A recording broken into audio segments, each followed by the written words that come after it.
Friends, welcome to the online class. And ఇంకొక disease మనకి disease చెప్పుకున్నాం కదమ్మా. సో ఇంకొక డిసీజ్ ఏంటంటే ఫంగల్ ఇన్ఫెక్షన్స్ అని అడిగాడు. సో ఫంగల్ ఇన్ఫెక్షన్ లో ఇప్పుడు డిసీజ్ నేమ్ ఏంటంటే క్యాండిడియాసిస్. ఓకేనండి, క్యాండిడియాసిస్. సో క్యాండిడియాసిస్ అనేది మెయిన్ గా దేని వల్ల కాజ్ అవుతుందంటే డైమార్ఫిక్ ఫంగస్ వల్ల కాజ్ అవుతుంది. డైమార్ఫిక్ ఫంగస్ వల్ల కాజ్ అవుతుంది. And it's a pathogenic fungi. So what is the main species ఇక్కడ ఏంటి అంటే గుర్తుపెట్టుకోండి, చాలా important. Candida albicans. So species ఏంటంటే క్యాండిడా ఆల్బికన్స్. సో క్యాండిడా ఆల్బికన్స్ వల్ల క్యాండిడియాసిస్ కలుగుతుంది.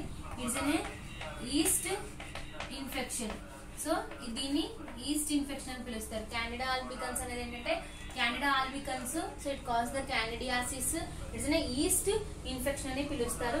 సో యాక్చువల్ గా క్యాండిడా ఆల్బికన్స్ అనేది ఏమని చెప్పవచ్చు అంటే it's normal microbiota of the respiratory tract, vagina and mouth and intestinal tract దగ్గర ఉండే నార్మల్ మైక్రోబయాటా కింద చెప్పొచ్చు. నథింగ్ బట్ నార్మల్ ఫ్లోరా అన్నమాట. సో నార్మల్ ఫ్లోరా అన్నమాట.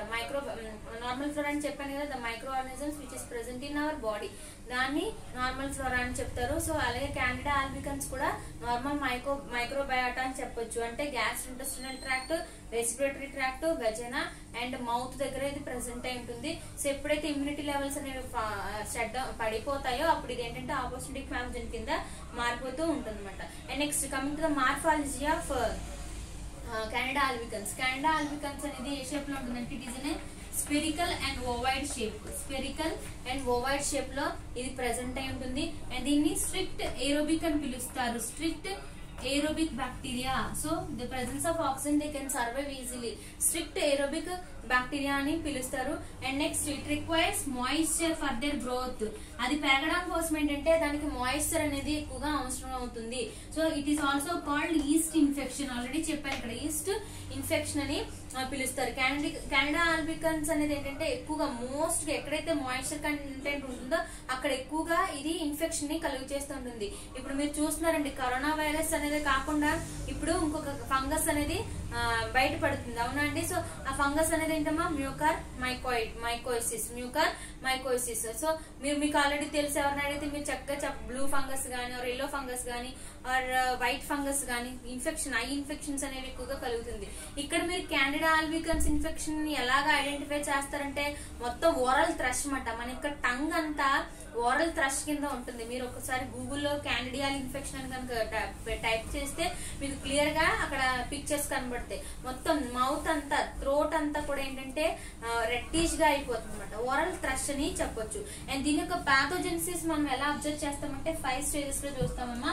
Predisposing factors, lesion, skin infection, nails infection, chronic mucocutaneous. అంటే ఇది మనం అప్పటి వరకు ఏం చెప్పుకుంటున్నాం, పర్టికులర్ ఇంటెస్టైన్ ఎఫెక్ట్ చేస్తుంది, లేదా స్మాల్ ఇంటెస్టైన్ ఎఫెక్ట్ చేస్తుంది, CD4 సెల్స్ ఎఫెక్ట్ అవుతాయి, బ్రెయిన్ ఎఫెక్ట్ అవుతుంది. పర్టికులర్ గా ఒక ఏరియా అని చెప్పాను, బట్ ఇది అనేది ఏంటి అంటే ఎక్కడన్నా రావచ్చు, any area. So pre disposing factors అంటే ఇక్కడ డయాబెటీస్ వాళ్ళకి ఎక్కువగా వచ్చే ఛాన్స్ ఉంటుంది అనమాట. అండ్ లీజన్, ఒక మన స్కిన్ మీద ఒక లీజన్ ఇది కలుగు చేసుకుంటుంది. అండ్ స్కిన్ ఇన్ఫెక్షన్స్ కలుగుతాయి నెయిల్స్ కి. ఇక్కడ ఉన్న ఈ నెయిల్ మొత్తం కూడా ఏమవుతుందంటే రెడ్డిష్ గా అయిపోయి నెయిల్ ఇన్ఫెక్షన్ కలుగుతుంది. Chronic mucocutaneous, severe skin infections కలిగే ఛాన్స్ అనేది ఎక్కువగా ఉంటుందమ్మా. అది pathogenesis of candidiasis. And what is the clinical features of this? So clinical features ఏంటంటే white patches appear on the tongue and other areas of the mouth and thrush. మన mouth tongue ని కనుక మనం చూస్తే ఆ టంగ్ మొత్తం కూడా white patches వచ్చేస్తాయి. ఓరల్ థ్రష్ అంటారు దాన్ని. ఏమంటారంటే ఓరల్ థ్రష్. అలాగే సోర్నెస్ ప్రాబ్లం ఉంటుంది, గొంతు అంతా మండిపోతుంది అన్నమాట. సో ప్రాబ్లమ్స్ జెనిటల్ ఇచ్చింగ్ ఉంటుంది. Burning sensation in vagina. So burning sensation in vagina and itching in vagina. Females లో మనం ఎక్కువగా అబ్జర్వ్ చేస్తాం. వైట్ డిశ్చార్జ్ అవుతుంది, ఎక్కువగా వైట్ డిశ్చార్జ్ అయ్యే ఛాన్సెస్ ఉన్నాయి. ఫిమేల్స్ వైట్ డిశ్చార్జ్ ఎక్కువగా ఛాన్స్ అయ్యే ఉంటుంది in vaginal region. And common symptoms ఏంటి అంటే గ్యాస్ట్రోఇంటెస్టినల్ క్యాండిడియాసిస్ కలుగుతుంది. And next nausea, diarrhoea, vomiting, gastric ulcer, అవన్నీ జనరల్ సిమ్టమ్స్ కింద చెప్పుకోవచ్చు. And what is the prevention of this infection? Oral hygiene అనేది చాలా ఇంపార్టెంట్. సో పూర్ శానిటేషన్, బాగా cleaning అనేది ఎక్కువగా చేసుకుంటూ ఉండాలి. టంగే గానీ వెజైనల్ ఏరియా గానీ ఎక్కువగా క్లీనింగ్ చేసుకుంటుంటే ఈ స్కిన్ ఇన్ఫెక్షన్ అనేది, ఈ ఫంగల్ ఇన్ఫెక్షన్ అనేది ఎక్కువగా రాకుండా ఉండే ఛాన్స్ ఉంటుంది. మౌత్ గానీ ఆర్ ఇన్హేలర్స్ యూజ్ చేసినప్పుడు కానీ వాటి వల్ల కూడా వచ్చే ఛాన్స్ ఉంటుంది అనమాట. ఓకేనా. అండ్ నెక్స్ట్ లాబొరేటరీ డయాగ్నోసిస్ ఏంటంటే మైక్రోస్కోపిక్ ఎగ్జామినేషన్ చేస్తారమ్మా. కల్చర్ టెస్ట్ దీనికి ఎక్కువగా చేస్తారు. సో ఫంగై కదండి, ఫంగైకి స్పెసిఫిక్ మీడియా అనేది ఏంటి అంటే సెబెడ్రోస్ dextrose agar, potato dextrose అగారు, సెబెడ్రోస్ dextrose agar కదా. సో ఇక్కడ సెబెడ్రోస్ అగార్ దగ్గర ఈ కల్చర్ ని చేస్తారు. అండ్ బయోకెమికల్ రియాక్షన్స్, బయోకెమికల్ టెస్టులు చేస్తారు, ఇన్విక్ టెస్టులు అంటారు. అండ్ నెక్స్ట్ సీరాలజీ టెస్టులు, సీరో టైప్స్ ఏ, సీరో టైప్ బి అని 2 ఉంటాయి, వాటిని ఇక్కడ ఐడెంటిఫై చేస్తారు. యాంటిజెన్ డిటెక్షన్ చేస్తారు. ఇక్కడ యాంటిజెన్ డిటెక్షన్ కాబట్టి ఎలిసా అండ్ రియా దగ్గర దీన్ని డిటెక్షన్ చేయడం జరుగుతుంది. And what is the treatment of this infection. And treatment అనేది ఇక్కడ ఏంటి అంటే ఇన్ఫెక్షన్ మెయిన్ గా వచ్చే ఛాన్స్ ఏంటి అంటే స్టిరాయిడ్స్ ని ఎక్కువగా యూజ్ చేసినప్పుడు, కార్టికోస్టిరాయిడ్స్ ని ఎక్కువగా యూజ్ చేసినప్పుడు క్యాండిడియాసిస్ ఎక్కువగా వచ్చే ఛాన్స్ ఉంది. ఇప్పుడు కూడా కరోనా వైరస్ కి స్టిరాయిడ్స్ యూజ్ చేయడం వల్ల ఫంగల్ ఇన్ఫెక్షన్ అనేది ఐడెంటిఫికేషన్ జరిగింది. సో ఇక్కడ కూడా అలాగనే స్టిరాయిడ్స్ ని ఎక్కువగా యూజ్ చేయడం వల్ల క్యాండిడియాసిస్ వచ్చే ఛాన్స్ ఉంటుందమ్మా. And coming to the treatment ఏంటంటే యాంటీబయాటిక్స్ ఇవ్వడం జరుగుతుంది. Basing on their infection base చేసుకుని యాంటీబయాటిక్స్ ఇస్తారు. ఇక్కడ సూపర్ఫిషియల్ ఇన్ఫెక్షన్ ఉంటుంది, సిస్టమాటిక్ ఇన్ఫెక్షన్ ఉంటుంది, మ్యూకోసల్ క్యాండిడియాసిస్ కాజ్ అవ్వచ్చు, ఆర్ క్యూటేనియస్ క్యాండిడియాసిస్ కాజ్ అవ్వచ్చు, ఆర్ సిస్టమాటిక్ క్యాండిడియాసిస్ కాజ్ అవ్వచ్చు. So depending upon there infection base చేసుకుని అక్కడ యాంటీబయాటిక్స్ ఇచ్చి ఈ ఇన్ఫెక్షన్ ని క్యూర్ చేయడం జరుగుతుంది. It is the complete class about the candidiasis.